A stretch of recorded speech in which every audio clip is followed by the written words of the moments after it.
adjusted just right for them. Okay, so welcome to the April 2022 meeting of the 1904 World's Fair Society. I can't tell you how good it is to be in a meeting like this. I'm nervous because it's been over 2 years since we all got together like this. We've had a couple of picnics outside, and we even had a banquet last December, and that was kind of different and stuff like that. But this is kind of unusual because we have a small presentation, a big presentation, some special guests, some video clips, and I'm going to try to make that all work. So if it doesn't all work smoothly, David, you can edit that out. Most of you know that I'm Mike Truax, and today is a special day. It's the 118th anniversary of the opening of the 1904 World's Fair. And it's also the 36th anniversary of the first meeting of the World's Fair Society. And does anybody else here know what it is also an anniversary of that happened on April 30th, 1992?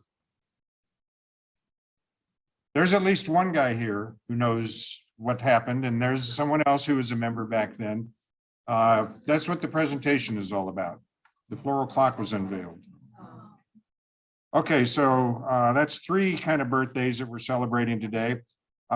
Because of that, I think we should all take a deep breath, and if you want to stand up, etc. And I think the World's Fair and World's Fair Society deserve a round of happy birthday. So I'll start it off, and I want everybody, I mean everybody, to maybe stand up and sing. So here we go.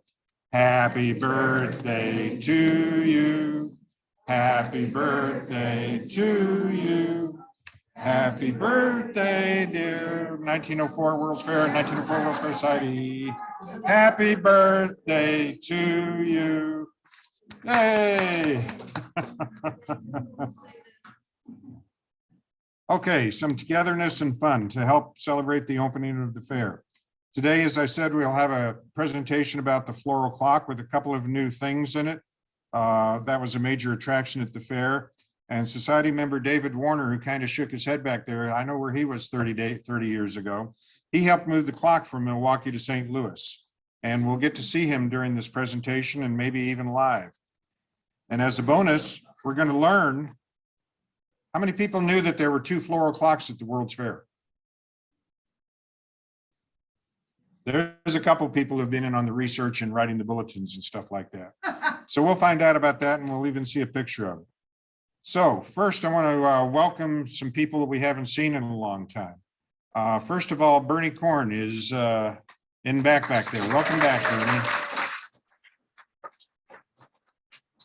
And another special guest that we haven't seen in a while. Of course, we haven't seen anybody in a couple of years, but she's been through heck and high water the last 15 or 16 months. Jana Meehan, our bulletin editor, is up and around.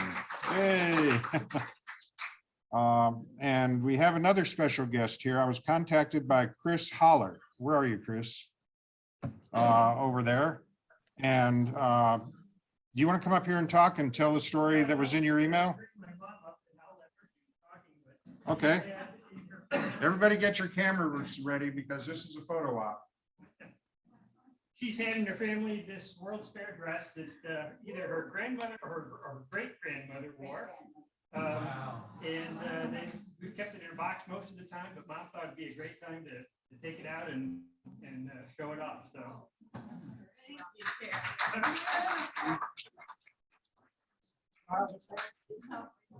First of all, yes, it was my sister who got it. And my sister had it, and she died, and so now I have it, and it's amazingly big and full. Very beautiful, and you did it. Perfect. Well, that's it. And I thought, I lost since I've been aging 2 inches, and so I'm having a little trouble not tripping on this. You have to wear high heels. Chris, can we get a picture for the people that are watching on video? Sure. You want it like that? How's that, David? Is that working good? I can't see my screen here. Yeah, no, it's good. Okay. Is that fine? Thank you very much. You're welcome. Thank you. Thank you.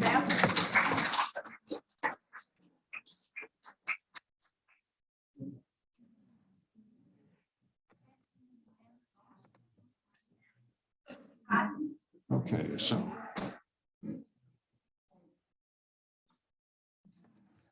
I also want to give a big shout out to some people that have been working hard over the last few years with myself and others. But I would like all the members of the World's Fair Society Board, past and present, to stand up, take a wave. We've got some new members, some old members that are back here that we'll see. Where's Nancy? Kathy Ripperman. They've all just done a lot of work to make today happen and come together, and maybe we're finally back on track a little bit. So thanks to all of them. Okay, are there any other new members or guests here who have never been here before, or you want to stand up and just tell us who you are, how you found out about us, and your interest in the fair?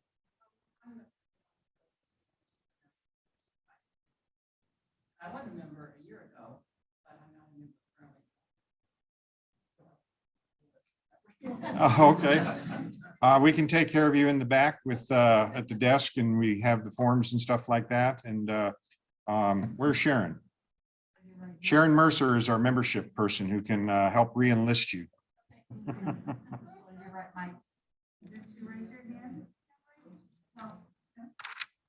Oh, there's some relatives of the Hotsies who are maybe going to join. So welcome. Yes? Yes. Good.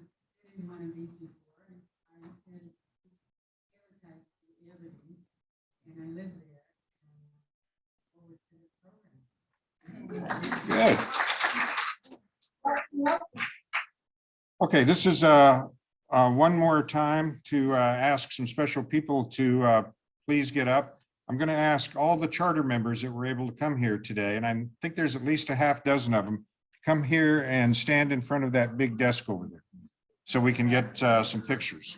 Charter members joined the society in 1986 and have maintained continuous membership. And David, if you want to put your laptop here and use the camera, I'll take some pictures. Tighten up. Tighten up. There we go. Close, yeah. Can you scoot in a little more? There we go. There you go.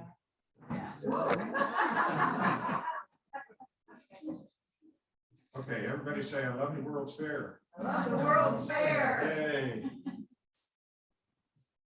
Yay.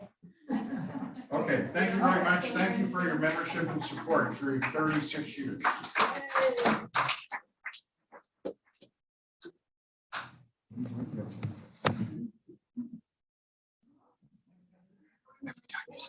There you go. Thank you, David. Okay, we've got the remote people muted so we don't pick up strange sounds and stuff, but I hope our little camera work is working for you and for the recording that we'll be putting out there. So at this point, I'm going to let the members on Zoom know that we'll be pausing our presentation, and we've got some refreshments that the board has put together with some beverages, and then Linda has gone out and used a couple of years worth of our non-celebrations that we weren't able to have and ordered a couple of really nice fancy cakes. I hope you were able to get a picture of them, and you'll enjoy a generous piece or two and something to drink. And for the members that are on remote, as the screen shows, I hope, yeah, I'm in a screen sharing mode. I may turn the camera around and we'll see if that'll work, but we're going to pause the recording now and go have some refreshments for the next 15 or 20 minutes. So with that, take a break and enjoy. And while you're in the back of the room, I forgot to mention, you might also take a look at the merchandise. We have some new straw hats for sale. We have our blankets, we have books, we have videos. So please take a look at those and buy what you don't have. You see something different than what I'm seeing. My head spins sometimes. So first, some special thank you again to the board, the people who brought the refreshments, the merchandise, and make sure to take a look at that. You saw me wearing a hat earlier. There's hats, there's new tote bags that were introduced at the picnic, along with some of our regular stuff. So take a look at that. There's books and magazines, and there's one book back there that is the last copy that's available. And I'm not going to tell you what it is, but if you want it, raise your hand and tell Doug right now.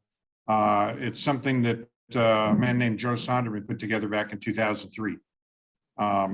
So a big thank you to the board for bringing the merchandise, getting that out, for getting the cakes. Linda, thank you for getting those.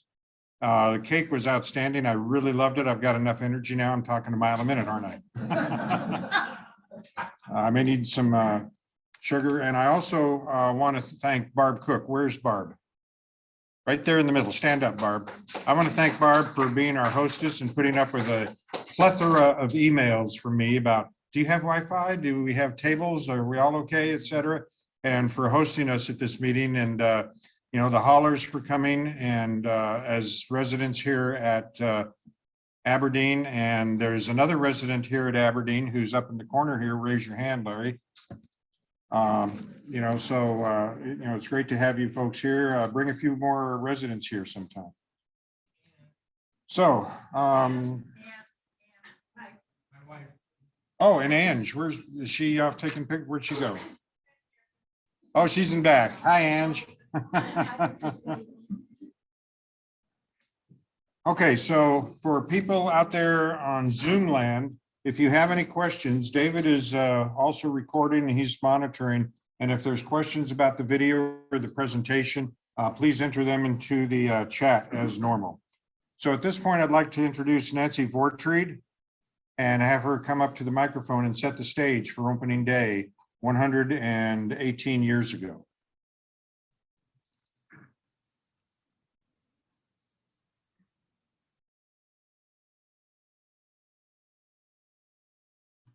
I want you to know I did not have cake because I was afraid I'd spit it out all of you while I was reading. Okay, here we go. Let's travel back in time to Saturday, April 30th, 1904. It was a sunny day. The rising sun quickly burned off the morning haze and removed the chill in the air. The large crowds arrived in anticipation, walking past the statue of St. Louis into the Plaza of St. Louis. The planning and construction of the fair had been ongoing for almost 3 years. And for weeks, the new song, Meet Me in St. Louis, continued to rise in popularity throughout the city and region. Everyone knew the song, and excitement was peaking as the fair was about to begin. Thousands of workers had been working double shifts for the several weeks on the finishing touches for the fair's opening. And especially since the April 20th snowstorm dropped 5.5 inches of snow on St. Louis and the fair. Tens of thousands of exhibits have arrived and were placed in their exhibit palaces, and more are arriving every day. But for today, all was done. The governor and mayor declared state and city holidays, and everyone was so excited. Numerous invited dignitaries from the city, state, and region arrived, all formally attired from the U.S. government building in the east.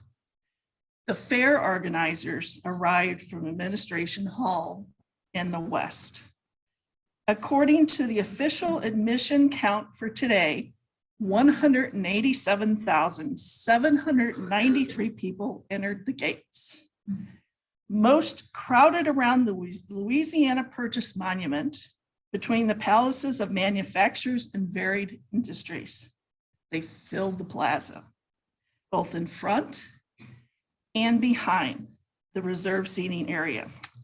Once the VIPs were seated, and after a short prayer, David R. Francis gave a short welcome speech and spoke these words. Open ye gates, swing wide ye portals, enter herein ye sons of men, learn the lessons here taught, and gather from it inspiration for greater accomplishments. Several more speeches followed about 2 hours from the rostrum of the front of the Louisiana Purchase Monument. Representing President Roosevelt The final speaker was Secretary of War William H. Taft. The fair's opening was about to happen. David R. Francis stepped down off the rostrum and touched a golden telegraph key to send a signal to the White House. President Theodore Roosevelt pressed another golden telegraph key to signal the opening of the fair. This telegraph key was also used to open the Chicago World's Fair in 1893. All the stops were pulled out when the bands began to play. The flags were unfurled and the magnificent cascades and fountains began to flow. The palaces were open and the parade finally began. The fair was finally open. Fairgoers, eagerly and excited, spread out all over to see the fairgrounds, exhibits and concessions. So how many people want to go back to 1904? Thank you, Nancy. That was good.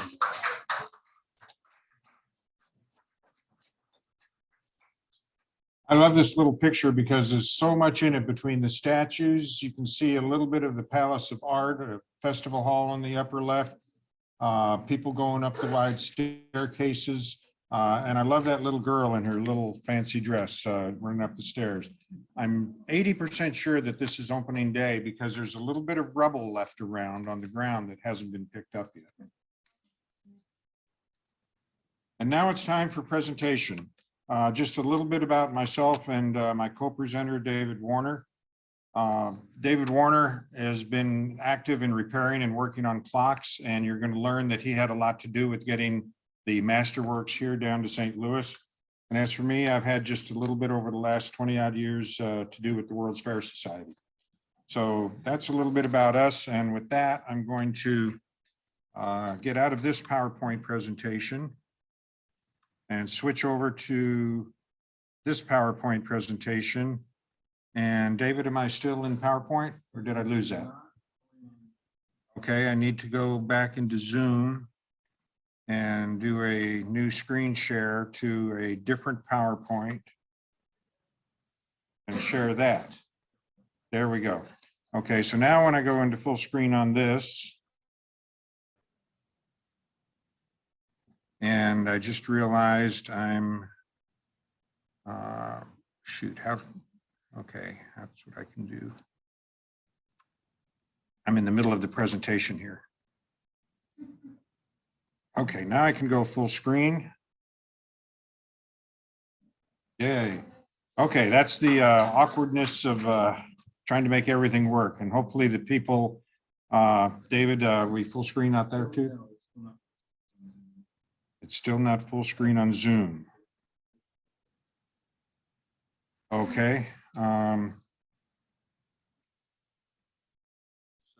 Stop this share and try resetting the share screen one more time to PowerPoint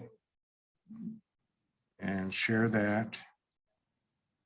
Okay, and then go into full screen mode with this PowerPoint.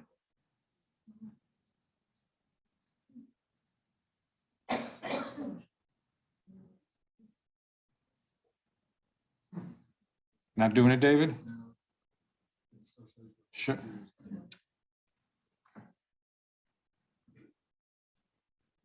Okay. Let me try one more time here. Anybody here good with Zoom? Mike, can I make my announcement while you're figuring out? Yes, go ahead. Okay. So I'm pretty loud because I'm a storyteller. When Matt Storm was thinking about this society, I founded Motel, MO-TELL. Don't go to motel.org. I mean, .com. Go to motel.org. That's it. Anyway, we are having our Liars Contest and Telepalooza at the Pacific Opera House on July 9th. And the reason I mention it to you all is because it was built in 1908. They believe with some of the materials. Okay, I'm screen sharing We're going to have PowerPoint. ragtime music tonight. And I'm down here We're going gonna have a into lunch, we're gonna have slideshow mode. dinner, And if you're interested at all, take a picture of these two flyers. They're back there on the table with your phone. And then you can contact me. It's $10 for lunch, 10 for dinner, and 10 Full for screen here. the music. All the line is free. You're used to it. We have more. Politicians are not allowed. And we see, he's still seeing the edit mode, not this. So if you want to hear So some if I do storytelling, a new go to the share, workshop, have fun. July 9th, all day. PowerPoint 9 to 9. slideshow. Thank you. It's just an opportunity. It's not a commercial. There. Oh, you got it. Remember when you. Okay. I didn't do a thing, but I walked up here. Well, you told me to do this and that, so it worked. So hopefully people out there in Zoom land are now seeing a full screen of the 1904 World's Fair Floral Clock. And there's David Warner's name and myself. And all about the clock. It was made by Johnson Service Controls back in 1903. And this is what we're going to talk about, how the clock came back to St. Louis. And David's going to tell you how the clock works. I'm going to tell you about Floral Clocks and views during the fair. And then I'll show you a little bit about a second floral clock at the World's Fair. This is a brochure that is in a video. I think the History Museum has it, or maybe it's in our archives. It was founded in 1885 by Warren Johnson, who came up with over 50 patents. He invented thermostats, tower clocks, and car batteries, cars, tires. After his death in 1911, the business began to focus more and more on temperature controls. And for many years, they dominated the thermostat business. And there's an example in a picture of a floral clock, more like the one David has, rather than the brass case one we have. And you'll learn more about that. There's the clock face that shows the time. And David's going to start telling you how he got involved and helped bring it here and how this thing works. So David, if you'll come up. Just click the button to advance. Which one do I click? Left. Which? Left mouse Oh, button. here. Okay. All right. So this was the original setup. Oh, I'm David. Nice to meet you all. I'm 44 years in the repair business in St. Louis, but I'm also published in the horological field and a consultant in most of the large American clock reference books by a company called Arlington Books, which are fairly prominent in our world. At any rate, in my shop's in 141 in Manchester, there's cards back there if you need one. I spent the last 2 days doing house calls in Columbia and Jeff City and north of there, so I just came back for the meeting. This shows the original setup of the clock. I think that's Don Walls there. He was a past president. I think that's who Don is on there, of our local association. I ran our local club, which is the National Association of Watch and Clock Collectors in Columbia, Pennsylvania. It was established in 1950. In 1955, the St. Louis chapter was established. And through successive presidents and people running it and having interest in it, I became the local chapter president in 1980 and the convention chairman, and I ran both for about 24 years. So we were contacted to help with the matter of getting this clock down, to ascertain if it was actually the clock that could have been at the fair. And so with everyone's efforts, not just mine, of course, the clock came to be purchased by the society, as I understand, and brought to St. Louis for setup. Let's see. You said the left one? There we go. There's some guy that kind of looks like me. Must be the light. I don't know. So I'm holding the clock. And one thing about these clocks is the dial, you'll notice, has 3 hands. In observatories and laboratories, it was very important for seconds and minutes. Who cares about hours? So that's what we see. The top one is the second hand. The large hand in the middle is the minute hand, and the hour hand's down below. The clock is wound through the hour hand. And in the case of the clock down there and the one I own, there's a hole in the glass of the case that covers it that goes through, and that's how it's wound. Let's see. Oops, what did I do? What do I hit here? I hit there we go. Okay. So thank you. Just a second. You having fun? So it dawned on me about a year or two after the clock was set up, and that was a lot of fun. They had the television, the media there, the radio, there was a lot of people walking around handing out cards, but there was just one or two of us that were setting up the clock. So I thought, who's taking care of the clock? This clock is a precision regulator, and it used to run subsidiary clocks around the World's Fair. A large bell, a large hourglass would turn, and it would all be moved by air. Warren Johnson was enamored with air pressure. And so he came up with these great lines, and that's how he got into his eventual, it's called Johnson Controls. Some of you may know the company today. That's from where it came.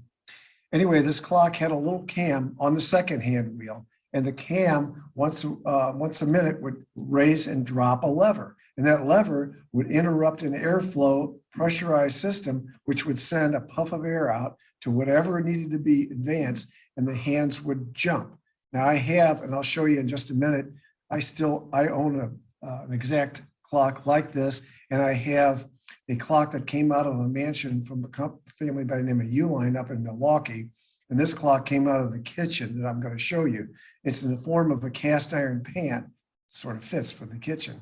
And I'll show you how it advances, because I rigged up a little air pump, a little hand operated air pump to advance those hands. So I'm servicing the clock down here.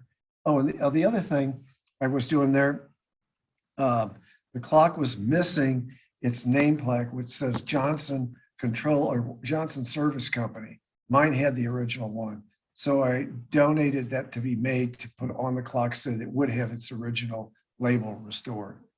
This is the air valve inside of the clock.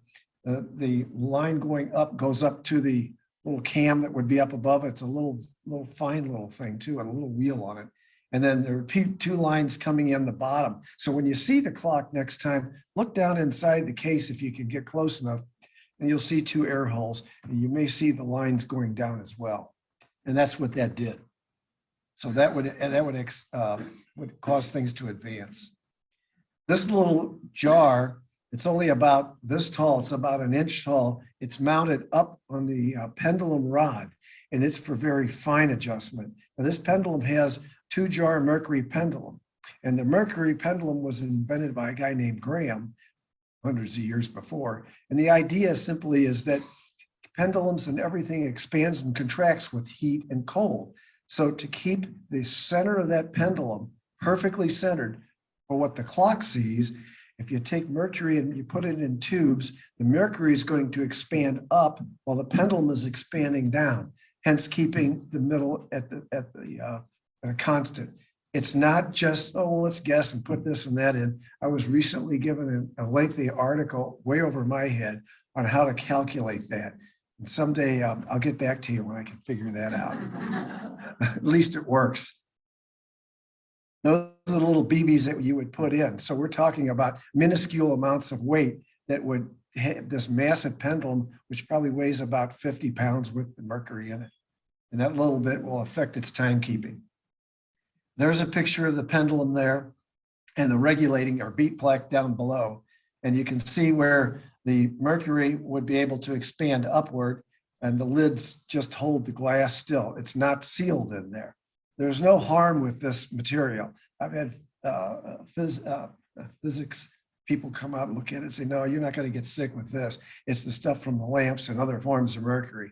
But one thing I was told by one guy who was a scientist and thought it was cute is if you take a jar of mercury and you tilt it over and you put a t-shirt behind it and aim a black light on, you could see vapors. And I thought, so this isn't bad, huh? Okay.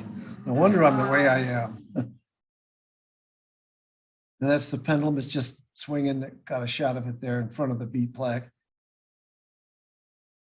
There's the holes in the case that the lines would have gone out. They would have had probably miles of tube. I mean, there's no information to support how much, but all of that had to be absolutely airtight. There's one of the lines. There's how the case is leveled. It's on a 3-point stand. So the case actually stands on top. It's not connected physically to the bottom by a permanent connection. That brass disc at the bottom, those are about maybe 5 or 6 inches in diameter, and they're cupped. The screw part you see there goes through, and the shaft is over an inch in diameter, and the bottom of it is ball shaped, so it rests in the cap. And that's how we do this. We level the case on a 3-point system. So there's 2 in the front and 1 in the back. It's the best way to maintain a level. The case itself is made of cast iron from the floor up to the brass and glass case. It's one casting, plus the door, of course. And it also has the bevel glass. The top is made of bevel glass and brass. That's the suspension for where the pendulum hangs. No, I'm sorry, that's the escapement wheel. And what you see from this angle, it's hard to see. What you see, I'm going to walk over here. Right here, this part here is where the ticking occurs. This is the wheel that ticks. So it impacts what looks like a little window here. That window is actually synthetic corundum, which is ruby or sapphire, depending on the color. It doesn't wear practically at all. So when this escape wheel hitting it 3,600 times per hour over all of those years shows no wear. I think it bore out. It was a good choice. Yeah. So that's called a jeweled pallet. We're going to blow it up a little bit so you can see it. And they're held in, clamped in on the mechanism. And if you go take a close look, you'll be able to see that. The clock features high pinion counts, which means those little gears, there's the big brass gear. The little ones are called pinion gears, and considered high quality is 8 and 10 leaf and 12 leaf pinions. So the more pinions, the smoother the transmission of power without any jerkiness between the motion of the gears. This is one of the jeweled bearing carriers. So each bearing is in, again, synthetic corundum, which is held in a brass, like a cup right there. So this piece here is held into the plate by these 2 screws. And to set the end shape, in other words, you got the plates, the gears between them, to set it, there's tiny paper rings or thin paper rings that are between the plate and this, so that it's exactly where it's supposed to be. There's the little wheel and the cam on the second hand. So we're talking, this wheel is only about this big, so you can appreciate how large this is. And the wheel's not rolling or resting on the cam, but that would be resting down below if it were in operation. Now there's the suspension. So all of that pendulum, it hangs on little strips of metal, way up high, that are about 5/1000ths of an inch thick, and they're only about a 1/16 of an inch wide, and there's 2 of them, and they're clamped again in, and that's what holds that. We call it a flexible hinge or a suspension. The Brits call it a feather. A feather? Go figure. So you get a little closer. Here we are. See it right up there on the left? And when we put that pendulum together, the pendulum is put in with, of course, without the mercury at first, and then each jar is filled and carefully set in and capped so it can't go anywhere. And there's a picture of the high tooth count on the wheel train. The more teeth, the smoother the transmission of power. You can see that. That's the escape wheel valve from another perspective.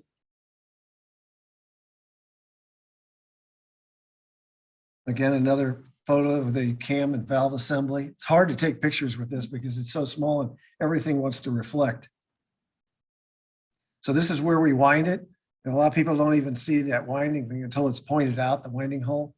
And it's a crank about this long because it has to reach through the glass and into the clock. There are its levels. And there's the plate down below that I had made for it and copied off of mine. And the real trade-off was I took pictures of the levels because mine were missing, and I reproduced those levels, and they are accurate just as much as those are. So those are spirit levels, and the tube is set in plaster inside that brass tube. That's how they're done. You can see it right there. These are the pieces about what I made for mine. And it's so sensitive, these levels, when you screw them down, you can't over tighten them because as flat as that cast iron seems to be, if you tighten it, you'll see the bubble move. You have to be just snugging it so it works. Wow. And that's about a 12 inches across with the dial, about a 10-inch numeral ring. One weight that drives it. You can see the pulley down below inside of there. And there's the plate. I thought it was important that it should have that. Now here's the clock that I brought. And this came out of a mansion. So the mechanism on the right is what you see behind there. And let me get that out so I can show you how it works.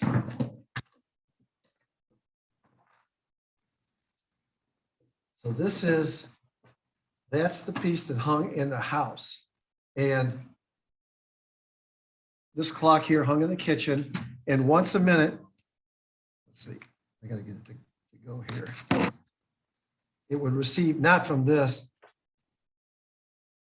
there it is, about 8 pounds of air pressure would cause that to go forward. Now, I don't know if you can see this, but there's the mechanism here. Now, I've got another one. It's out of it. I've got a couple of that are out of it. The air intake is here, and it would push air up in there, would cause this to lift up and cause the gear to advance. There's two little arms on the side that would capture that. These were made over 100 years ago. The diaphragms are still soft, supple, and work. And that's really amazing. Here's another one that's out of the case. Let's see if this one's going to work. Yeah, this one's not going to do it either. Anyway, that one did it. So you can see how this works. So when I pull this up, just flicks it forward. And again, oops, see this one. There it goes. Now this particular house had wooden case clocks like this throughout it, and they would run and keep time for whoever had the place. There's the movement. And again, there's the gear you can see on the back side, and there are two little fingers on one side of it that one would push it, one would hold it. And there's kind of an explanation of the pendulum here. It was George Graham. I forgot it was 1720. I thought it was 1760 that he invented that. And there are different pendulums. Some have 4 jars, some have 2, some have 1. It doesn't matter about the jar. That was just the design picked by the clockmaker himself.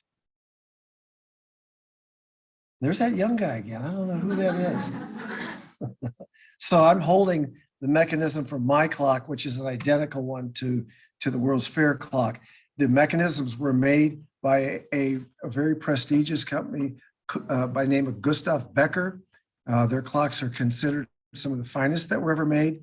And these are about as rare as hen's teeth. The only ones I know about are these two, mine and this one, and one up in the National Association of Watch and Clock Collectors Museum. Previous to this mechanism, there was another Swiss mechanism that was used from time to time that ran 30 days. These run 1 week.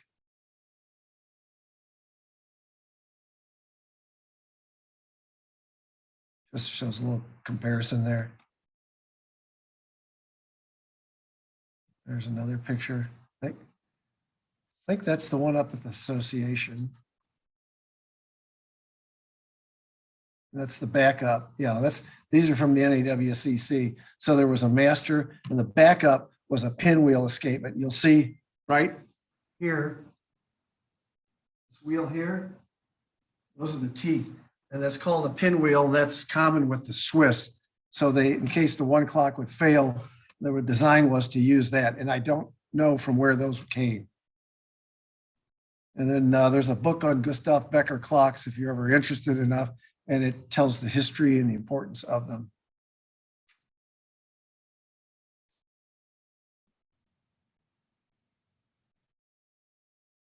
And another, that was also published by Trandely. And this, the clock is in his book, and that's a picture of my clock in his book. Mine is black, and this one was finished in gold for the fair. And there it is down at the History Museum.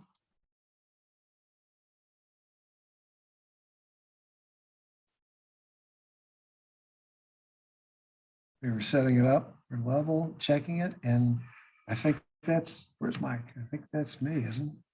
I don't know what, that's it. Well, no, you get to keep talking because somehow the clock that we ended up with didn't have a nameplate on. That's why I said that in the beginning. Yeah. Yeah. And We decided, what, 6-7 years ago, it needed a nameplate. yeah, that's what I You took copied the mine. lead on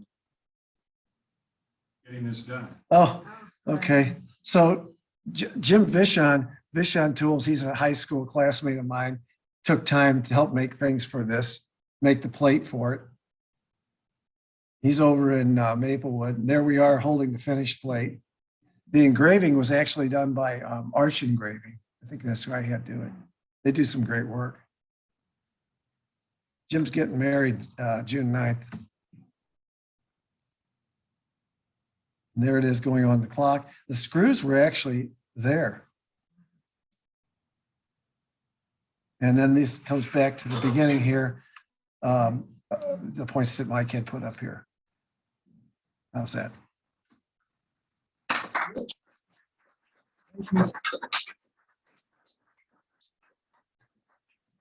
Can I throw in one more quick story? It's real fast. Okay, you got to know this. I was running the local clock club, and a guy called me about a month after 20,000 was paid for the clock here.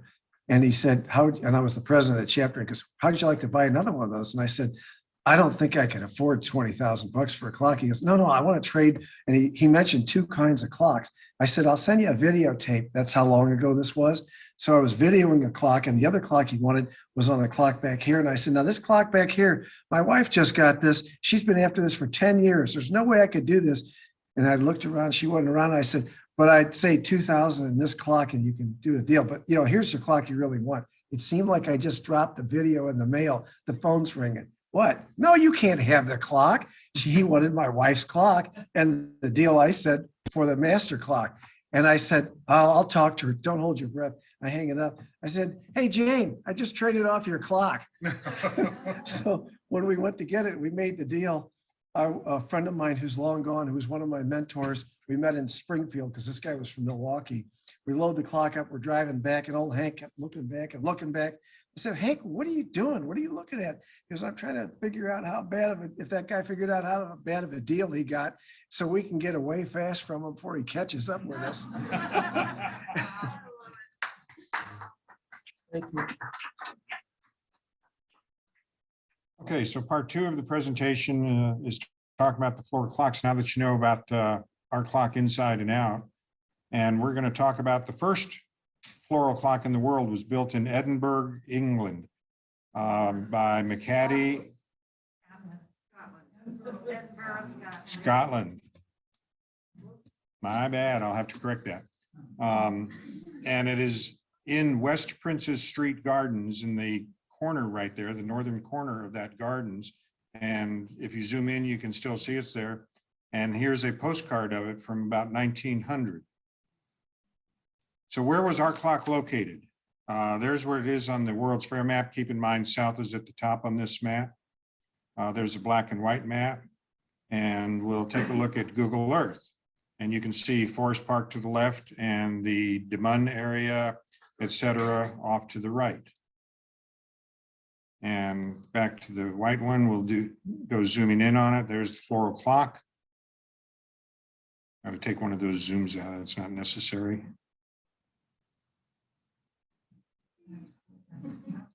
I did this 6 years ago when I was really into zooming. So they decided to build a floral clock. They decided to build a big one. It was going to have hands that were about 60 odd feet long. The diameter of the clock was going to be 112 feet. And here's a really neat picture. You can see the hands of the clock mounted, the little buildings, the pavilions, as they called them, up at the top. I don't think there was anything in them. And if you look real close on the right-hand side, right around the just above this lumber, you can actually see the railings being installed that held a little trolley for the tip of the hand. They were not just free suspended. They actually ran on little tracks as they circulated. Here's a view looking south towards the completed Floral Clock, looking at the Palace of Agriculture and Canada's building on the right. Here's one of the classic views of people strolling around the clock, and it was quite attractive. And one of the things that I always wondered, if you were up high, I wonder what it would look like up high. Well, by the numbers, here's the clock, 112 feet. The numbers that were planted in different plants were about 15 feet high. The minute hand weighed a little bit over a ton, 2,500 pounds. There was a bell that weighed 5,000 pounds. It was struck every 30 minutes. And that's one of the things this little air pressure did, was to push the gong against the bell. There was also about 100 pounds of sand in an hourglass, and that masterworks also triggered that hourglass to be turned over every half hour. There were about 1,000 light bulbs on it. That's one of my pictures I've never seen, but I sure would love to see a night view of the Floral Clock. And there's the plants that were around the Floral Clock to give some contrast and color. One of the pictures you'll see is a little over dramatized on the colors, I think. So here's a picture out of the Bennett book of the pavilions looking inside, and it's kind of hard to see. So if you play with the brightness and contrast, you can get a little bit better glance into it. The bell is on the left, the hourglass is on the right pavilion. You can also see a globe, and if you look, you can just kind of see the masterworks off to the right. And this is all the mechanisms that it was hooked up to. But there's another view of the clock. It's not showing the whole thing, but it does show the interior a lot better. Oops, I thought that had a zoom. I guess not. You can definitely see there's the masterworks in there. Here's another classic view of more people strolling around the Floral Clock. And for those of us who went to school where you're sitting there listening to the teacher and you're looking up at this little clock that said IBM, and you'd look and you'd look and you'd look and you wait for that minute hand to go, and the minute hand would finally go, boom. It would move 1 minute. This was like that. That minute hand wasn't continuously moving. It would get that little push and that little signal, and all of a sudden the tip of that hand would move about 6 feet.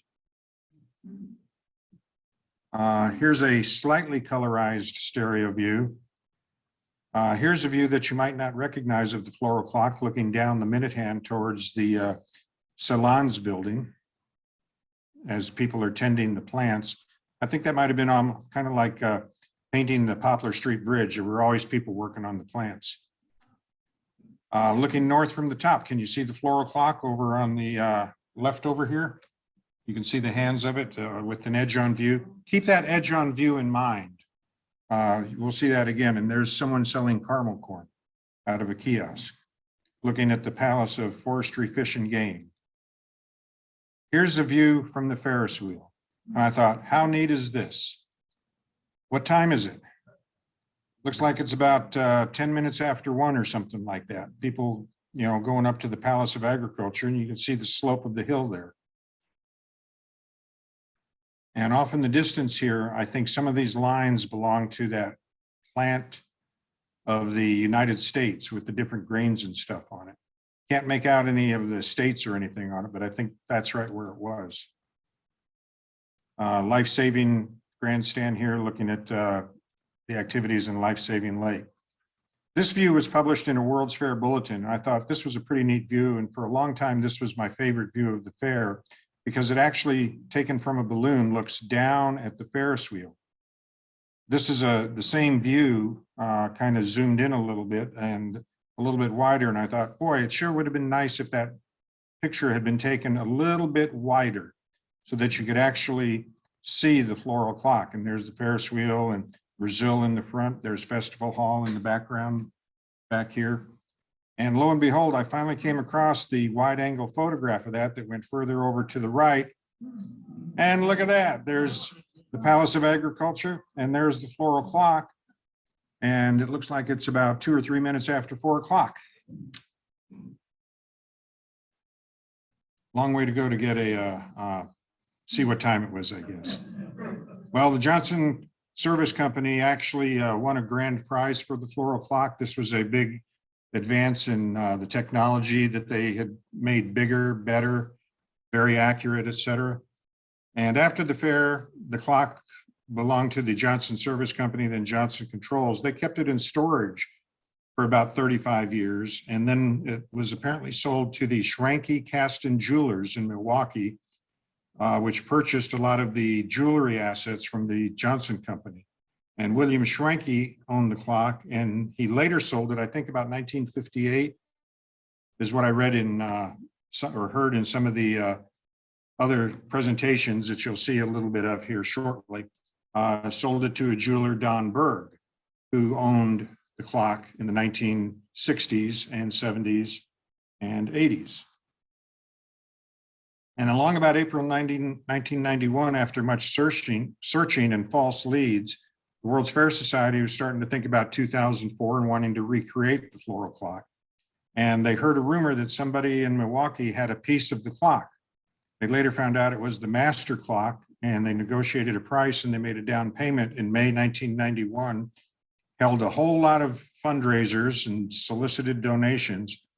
And with a little bit of help from the general funds of the World's Fair Society, in March 92, they purchased the clock, and it was assembled and unveiled at the History Museum. And I've got two different dates for this, either April 1st or April 30th, 1992. Here's a picture of some of the fundraising activities that took place, going at every setup we could and selling merchandise, getting donations. Everybody, a lot of people who are on the internet know Denny Kempen. Denny, I'm sure you're out there listening to this. I think that's Denny Kempen, his little vest there. And we sold buttons about bring back the clock, because we had plans to try to recreate the floral clock that were never realized, unfortunately. Sure. Young man standing behind him. Yeah. That's the idiot who went out on a limb, Oh, really? along with the wonderful board that we had at the time, and decided we could raise $20,000. That was a lot of money back then. You just wait. Have I got a surprise for you? I designed the t-shirt. Oh, you did? Yep. There's a t-shirt to bring back the clock. There's Jeannie Aller and Jerry Newley, who had a lot to do with the Floral Clock Committee and finding the clock and getting the right people and commitments from them. And who is that guy? I think we were just listening to him. 12 belt sizes. Okay, so let's see now. I'm going to screen sharing. I didn't mean to stop screen sharing. That's okay. Oh, because I was on the full screen there.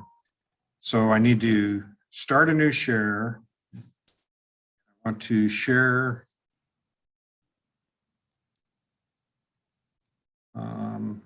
Chrome. No, I want to share. That's not what I want to share.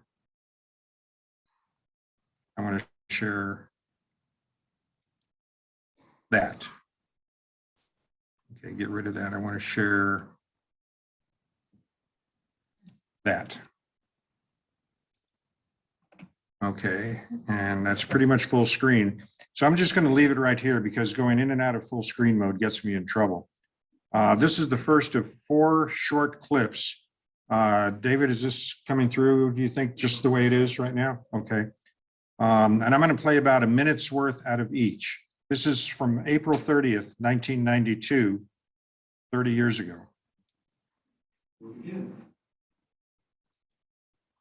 Good afternoon, everybody. My name is Mike Truax, and on behalf of the 1904 World Fair Society, I'd like to welcome you here today for our unveiling ceremony. You know, this is April 30th. April 30th, some 88 years ago, just happened to be opening day. It's the World Fair. So we timed our 45 years. April 30th was the day it opened, and it's when the world came to say. In fact, we're on the fairgrounds right now. People don't realize that, but the fair went all the way to Big Ben, not just in the farm. And if you were to look out the doors over there back in 1904 on April 30th, on April opening day, you'd be able to see the Ferris wheel. On 26-story building out there. 2,000 feet. If you look on this side of the street, and look down the ways a little bit left, you'll be able to set your pocket watch at the great Floral Clock. So we're on the fairgrounds. Let me tell you a little bit about the clock itself. And Basic History Museum has a very nice plaque and picture of it. It's kind of really good. The clock itself was a floral clock, flowers all over the place the whole time. Numbers were like 15 foot tall. This is a massive clock, probably the largest clock there's ever been, and probably ever will be. Just huge. I'm going to pause that there. Fear not, we have this. It took a while to find. And David, I kind of forgot. Do you remember who had the video and we got it converted to digital? Linda, we found it in our archives.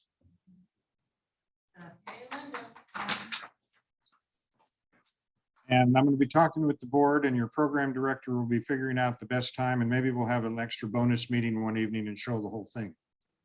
So I want to now go on to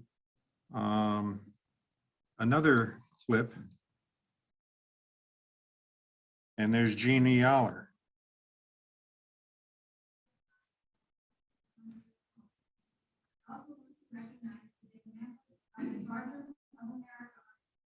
Who have agreed to help with the floral aspect.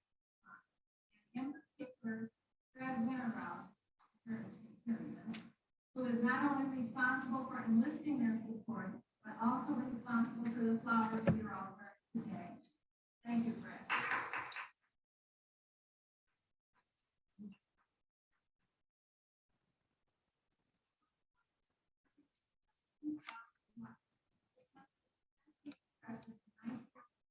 When most people have not even seen electric lights. Chuck Wortley of Guarantee Electric has agreed to install the lighting when the Floral Clock is recreated. I don't think Chuck is with us today, but his wife Sue is up with us, and we hope that she will extend our thanks to him.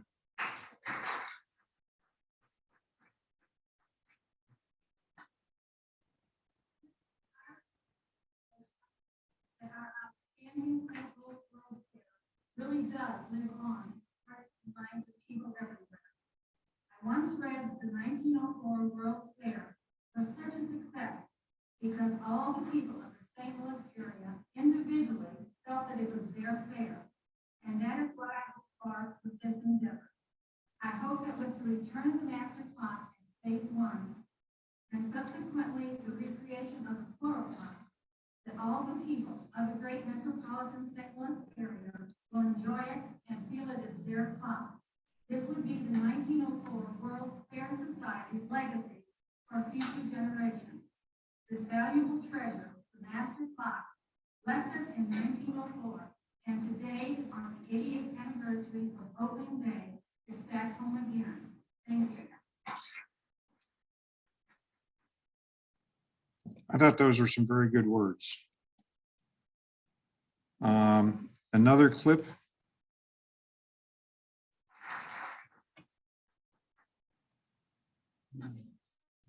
Who is that man?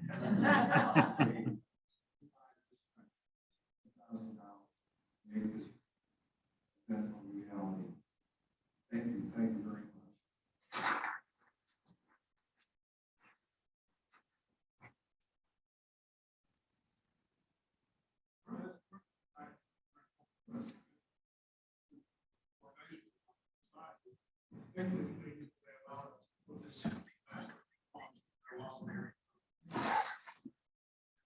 I've got it turned downstairs.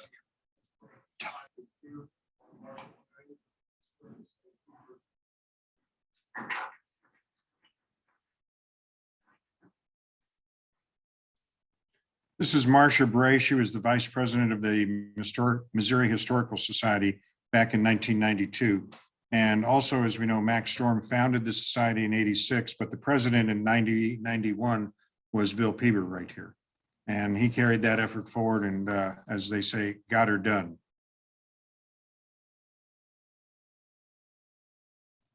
Special thanks to God, every one of them, for their efforts that you came through, raised over 75% of $1,000 to make this event reality. Thank you very much.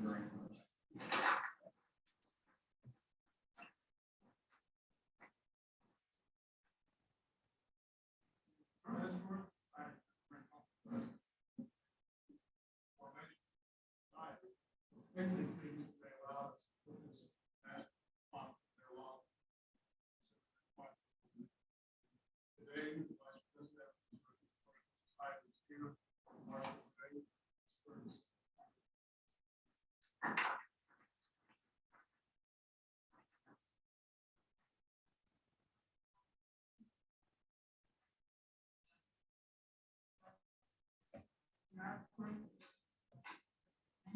On there, and we thought this would be a very appropriate place.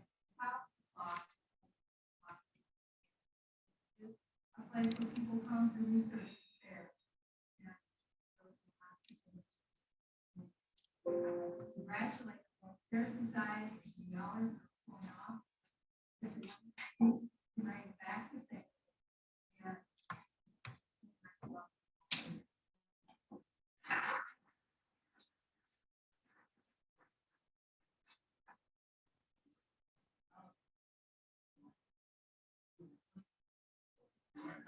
Maybe Marshall yourself, maybe you would stand over here on the side of the clock, please. I have a little look at you. Edward Burke once wrote, quote, history is the act of the dead, living, yet unborn. Everyone responsible for creating the great Floral Clock, 1904 World's Fair, and this artifact is gone forever. We, the living, here to do this piece of history, and with great optimism, we look forward to the time when it and another great Floral Clock will be enjoyed by the yet unborn. This is our pact of history today. Let us at this time officially present the original master clock used to drive the hands of the great Floral Clock at the 1904 World's Fair.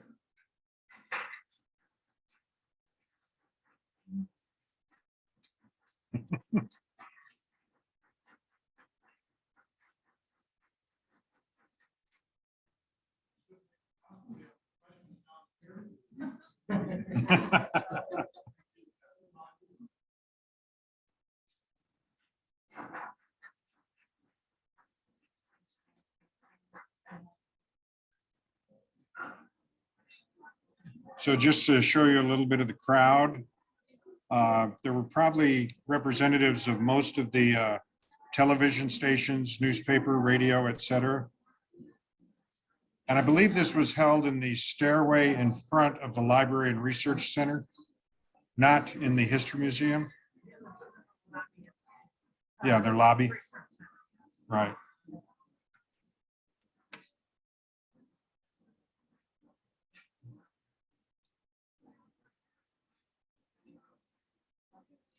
And this goes on for another 5 minutes of people posing, et cetera, with the Floral Clock and stuff. So I'm going to stop this share, minimize that. You cannot minimize Zoom when you're recording the meeting. Okay. Keep me from making a mistake and making things worse. I'm going to go back to sharing PowerPoint. Make this go full screen. And then get into, oh, go away. Get into the screen mode. There we go.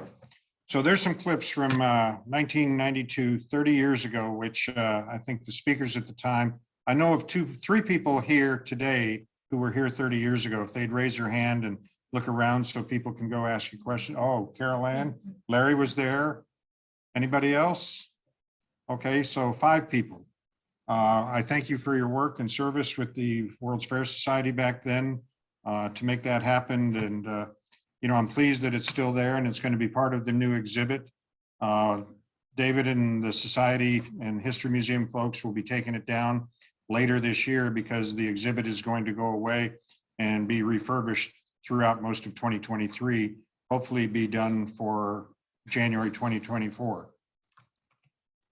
So moving on to all about the clock, there's the outline. That's not coming through? Okay. Stop share.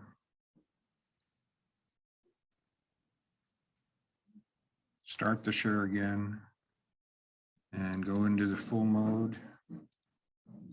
And we can see it full screen. There we go. Okay.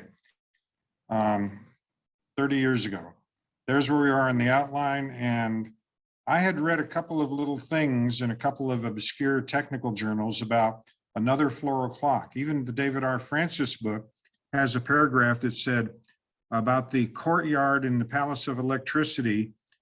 The building seemed enclosed, the building enclosed as open circular court surrounded by its rich colonnades, which was well sodded and laid out in plots with a large floral clock in the center, electrically operated, ornamental trees bordered, gracefully laid walks. I went, okay. And going from that, another engineering book by H. Phillips Fletcher talked about the internal court was undoubtedly effective, and the management in July 1904 placed a floral clock in the center as shown in the diagram. There's the Palace of Electricity and the clock in the middle. This latter was, however, scarcely effective because it could only be viewed from ground level and consequently hardly had the appearance of a clock at all. If one could have viewed it from a sufficient height to see it properly, no doubt the fact that the dial was 50 feet in diameter and that the hands weighed 500 pounds might have interested one. There was another floral clock twice the size on the hill north of the agriculture building, but this being placed on the side of a hill, one could read the time from it at a distance and therefore served some useful purpose. Okay, I found that interesting when I read that, and lo and behold, with all the books and all the internet and our Facebook group with over 5,000 members, someone has come across different albums that people took personal pictures of. And I did find from that Phillips Fletcher book that apparently there was a balcony around the courtyard, but apparently they didn't let people go up and walk around that balcony where they might have seen the floral clock from, 30, 40 feet high at least. But somebody posted a picture here of looking in the courtyard. There's a picture of the courtyard and the balcony and what could have been the walkway, the facade of the interior Palace of Electricity. And there it is. A side view of the floral clock at ground level inside the courtyard of the Palace of Electricity. So with that, we now know verifiably that there were two floral clocks at the 1904 St. Louis World's Fair. And just to give you a little bit better view, there's an hour hand and a minute hand. And that pretty much concludes the presentation. I'd like to thank David Warner for all of his work telling us about the inside and outside of the floral clock, putting this together. Again, thanks to Barb for hosting us. I'll ask David if there are any questions for either David or myself right now, and then we'll open it up to the audience. Let him get the ones that people have entered on in the chat room first. We only got one here. Okay, Unless you. go ahead. Oops. So we have, was the clock actually stopped every evening at 8 and then restarted at 8 a.m. the next morning? I have read that also, that the clock was paused at 8 o'clock in the evening. It was illuminated. It could be seen supposedly from the Ferris wheel. I've never seen that picture, but then restarted in the morning, just so the mechanics unattended, nothing would go wrong with them. Does that seem reasonable, David, to you? It could have been, that makes sense. Okay. I've got some in my bedroom. Yeah. It's too loud. You might ask that person, if they remember where they read that, what book that was in, because I'll try to track that down. That's awesome. Okay. Does anybody else have any questions? I saw a lot of hands go up. Let me, if I walk around, they won't be able to see me. So Jim, could you stand up and talk loudly with your question? Okay, on the side, one of those little side buildings. Yep. Is there a bell, large bell in there? And one of them look like, is it a gong on the hour? Yes, the masterworks triggered a gong in that 5,000-pound bell. And you can make it out in this picture that's on the right-hand side as we're viewing it here. A 5,000-pound brass bell probably in there that was rung every 30 minutes. And I've heard that you could hear that probably over about half of the fairgrounds, depending on your background noise. It was loud. Another question? What happened to the bell? What happened to the bell? I honestly don't know. I've never read anything about that. Another question. Yes, in the back, Holly. I have never seen a picture at night of the Floral Clock illuminated, supposedly with 1,000 lights. Have you? Okay. Well, it's amazing. Sometimes different pictures surface, like the one we just saw of the Floral Clock #2. It was another one that just popped up on our Facebook group, and a sharp observer. We have over 5,000 people in that group. And I'd say there's at least a dozen people who are all over the photographs at the public library and the history museum, and publishing private photographs and stuff like that. And that picture wasn't up but a few hours, as this guy was publishing probably 50 pictures, 5, 6, 7 at a time. And that picture hadn't been posted more than an hour when this new World's Fair expert up in Wisconsin, I think she is, said, put a comment there. Is this the other Floral Clock #2? And I follow her, and I saw that comment, and I went, it is. Yes, Barb. Two things. Why don't you put a note out on the website and ask if anyone has, somebody may find one here. So, That's a good thought. Yeah. and the other thing is, what is the little box right between 11 and 12? There's a little box there. Oh, that's not the box, it's the end of the second email. Oh, this is a counterweight to the minute hand, Oh, so okay. that the full weight of the 2,500-pound minute hand wasn't resting on that little kind of flimsy trolley. Okay. It balanced it. Yes. That makes sense. Another question. Yes, Ray. Was it a lack of funding that prevented the Floral Clock from being replicated after you got the masterworks? Well, at that time in the late 90s, heading up to 2004, I was fairly new in the society.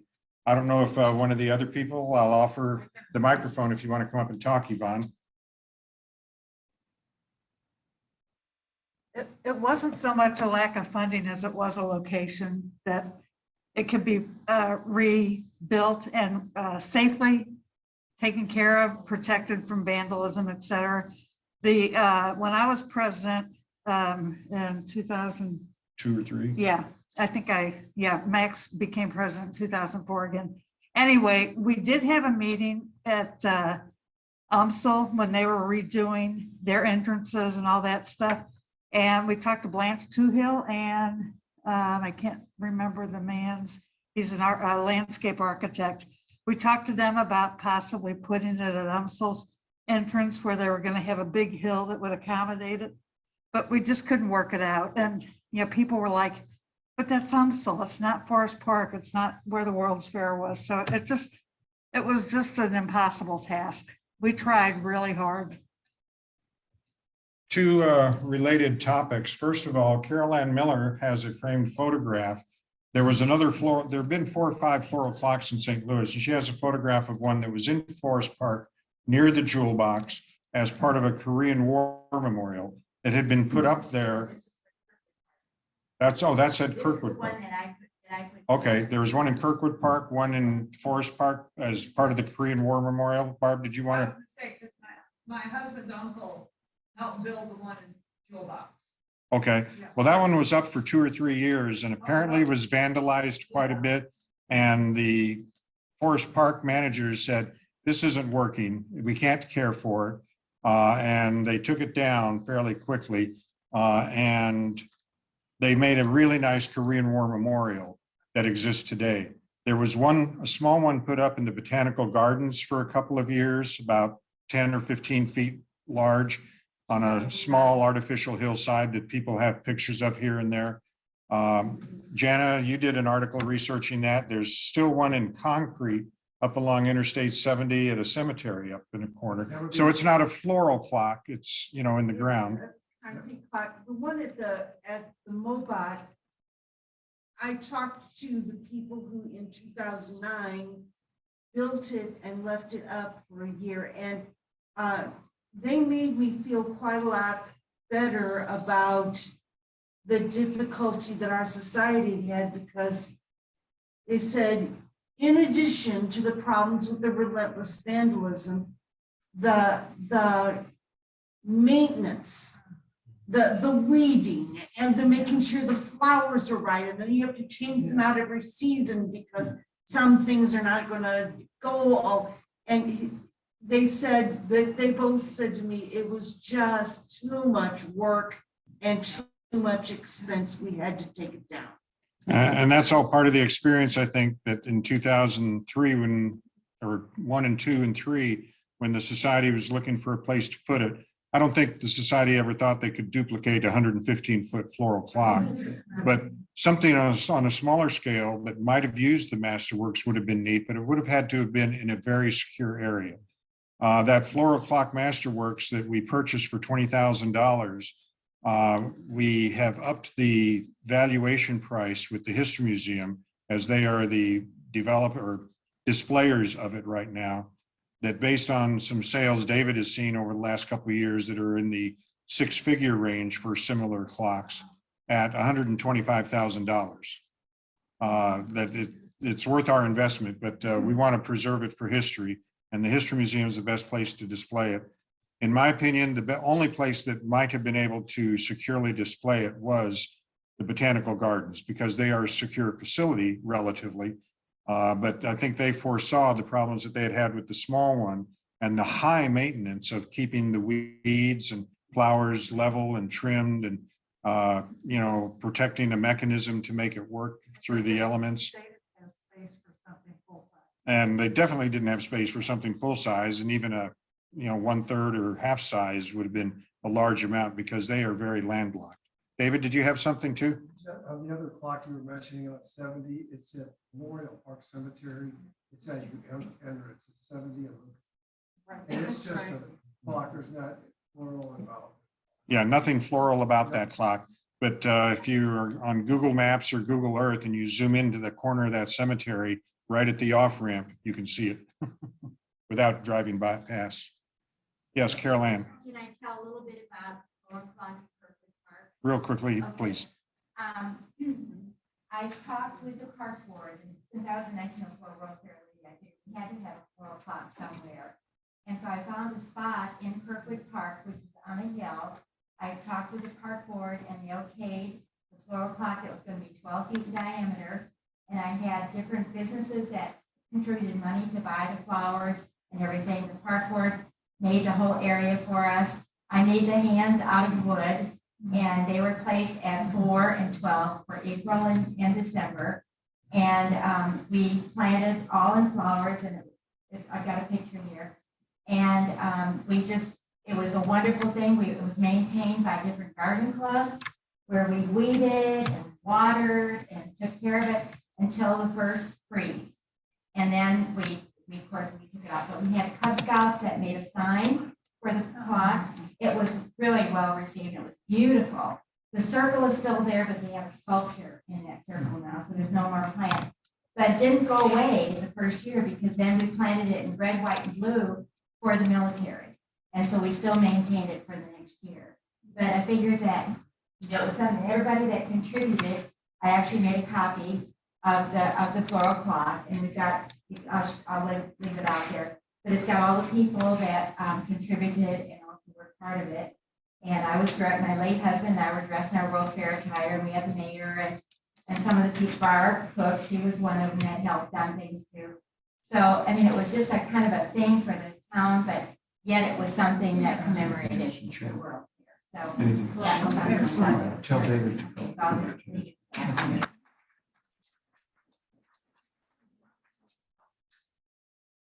Okay, folks, any other questions? Okay, with that, yes, Nan. Well, I just had a question for David. Is there any involved with a clock like that? I noticed For the timekeeping? level for that particular clock that you worked on. Oh, yeah, that was done on the pendulum. And actually, that would have been done when the clock was originally, and then checked after it was set back up in the field. And there's several ways to do that. There is an adjustment nut on the 2-jar mercury pendulum. And there's a little jar up above that takes power rate below to when you're getting into parts of a second, to keep it accurate during the course of the week. So is it recalibrated every time it's moved or? No, it's set in beats, so it ticks even way. And it's, kind of lubricated, and then I'll clean it again. And that's a